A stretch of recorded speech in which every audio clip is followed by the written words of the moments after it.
Hello, children. How are you all? Hope you all are healthy and happy staying at your home. Today, I'm here to take a session on the topic numbers. Now, last class, you must have studied about different types of numbers. The first type of number is natural number. What are natural numbers? All counting numbers are known as natural number. Next one is your whole number.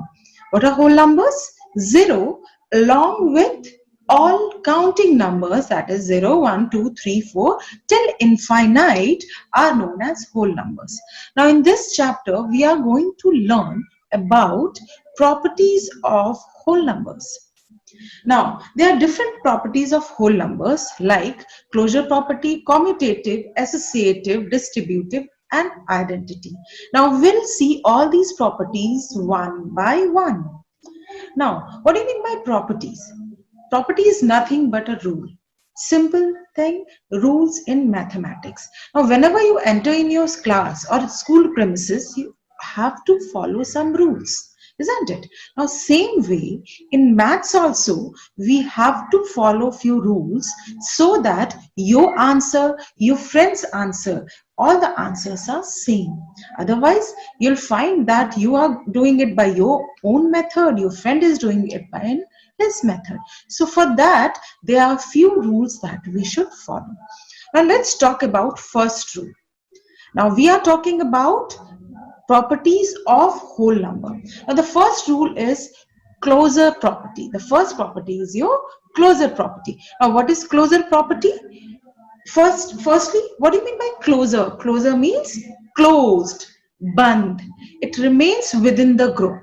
Fine. Like whenever we add two whole numbers, answer that we'll get will always be a whole number. Similarly, whenever we multiply two whole numbers, the answer which we'll get will always be a whole number. Let's take one example.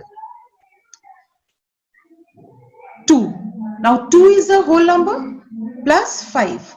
5 is also a whole number. That is equal to 7. So 7 is also a whole number. So whenever we add whole numbers, the answer which we will get will always be a whole number. Hence, whole number plus whole number is closed, and the answer which we'll get is also a whole number. Hence, the group is closed.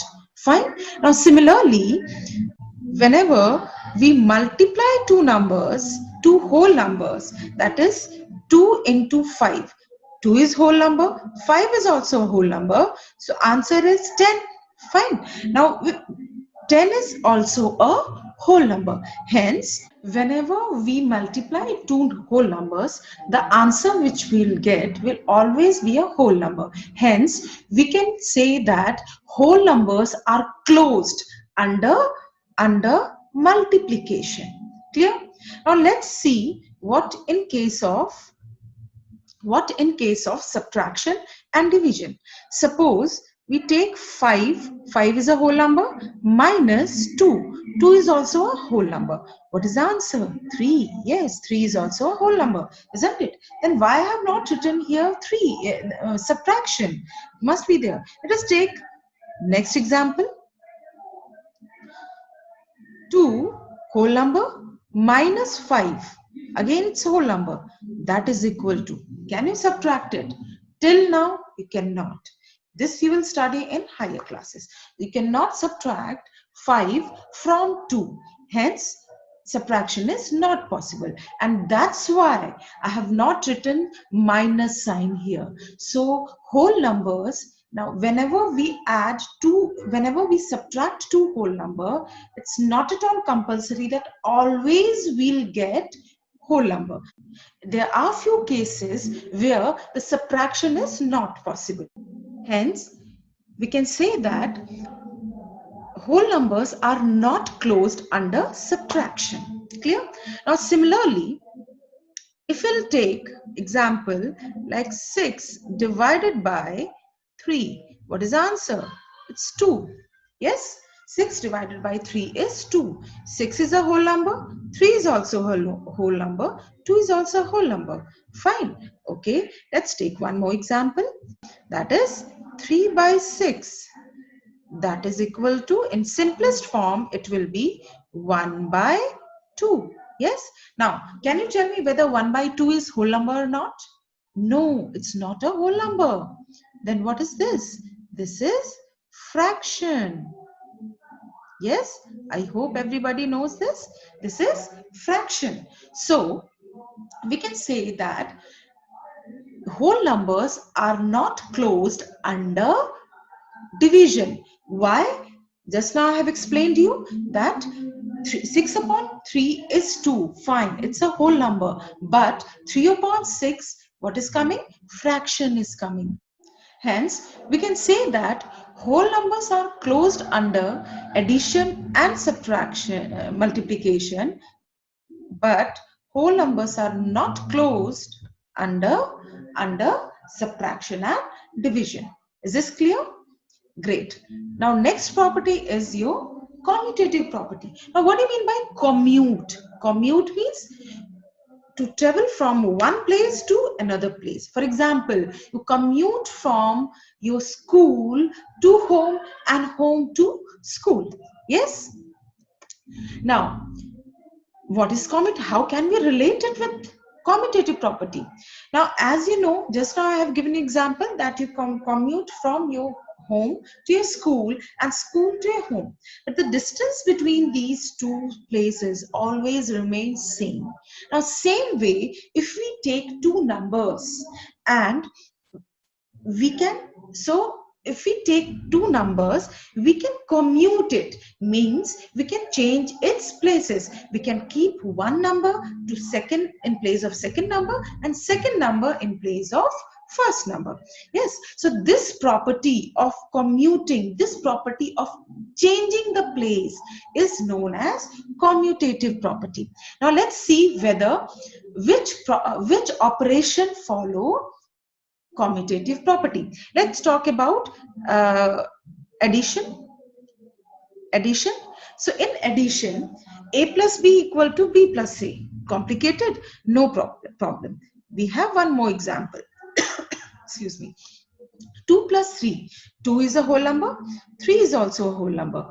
Now what we are doing, we are changing its place. 3 plus 2. Now 2 plus 3 is 5. Same way 3 plus 2 is also 5. So even if we are changing their place, the answer remains same. The answer is equal. Fine. So hence addition is commutative for whole numbers. Okay. Now same way, if we multiply two numbers and we change its place, like here 3 into 5 and 5 into 3. What we have done? We have just changed its place.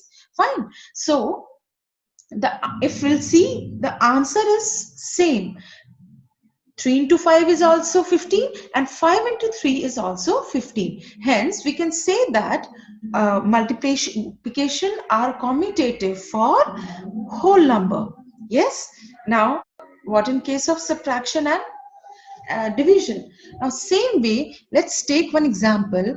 5 minus 2, that is equal to, if we are saying we have to apply commutative property, it will be 2 minus 5. Yes. Now, what is 5 minus 2? 5 minus 2 is 3. And what is 3? 2 minus 5? No, we cannot do it, isn't it? So, hence, we can say that commutative property is not for whole number. Now, say Similarly, in case of division, let's take 3 upon 6, 6 upon 3. Now, 3 upon 6 is equal to 1 upon 2. Yes. And this is equal to 2. Yes. Now, from this we can say that it is not, whole numbers are not commutative under division. Is this clear? So overall, what we have seen, that addition and multiplication are commutative for whole numbers, whereas subtraction and division are not commutative for whole numbers. So I hope these two properties are clear to you all. What you have to do now, just revise these two properties thoroughly and try to solve few questions related to it. We'll meet in next video. Till then, bye bye. Take care.